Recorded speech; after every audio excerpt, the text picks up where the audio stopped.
Recent events make you feel like you could beat something up and throw down with alien robots that have stolen your cat?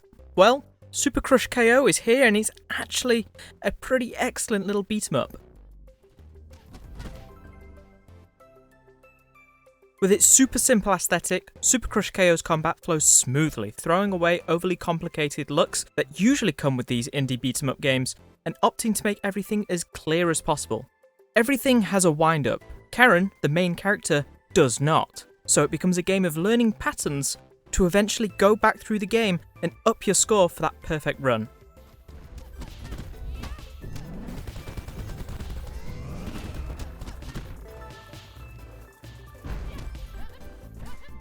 I love these types of games, where you think, man, I could do that again and again. And the game totally gives you that avenue to do so. Running back through each level is a short, sweet experience every time, and I genuinely love this thing that just plays so well. Even on the Switch's Joy-Cons that I usually have trouble playing games of this ilk, like Bayonetta for example, is just a no Joy-Con zone. Snappy combat is what drives this whole game forward, and the team behind it clearly understood this, as the first level pretty much gives you just about everything you'll need to fend off the robots. I especially enjoy that nearly everything is clearly linked. Most attacks lock regular enemies into a stun pattern, which then can be followed up with more powerful attacks. And then you'll finish off the lingering souls with your little spooter gun to keep the combo going. It's fairly traditional, it just manages to do it with elegance and style without bogging itself down with trying anything particularly new.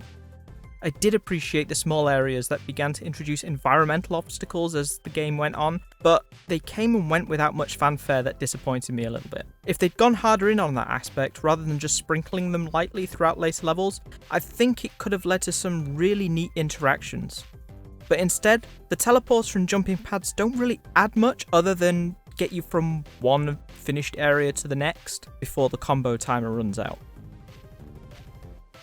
Super Crush KO never gets too difficult either. I think with the few hours I spent with it, I only ever saw a game over once or twice. I certainly died a whole bunch, and as my score chasing began, a whole lot of restarting began as well. But you know, it's cool. It loads so quickly that it rarely bothered me, honestly. If you're looking for something fast, easy on the eyes, and the need to scratch that score chasing itch that you might have, I'd wholly recommend Super Crush KO.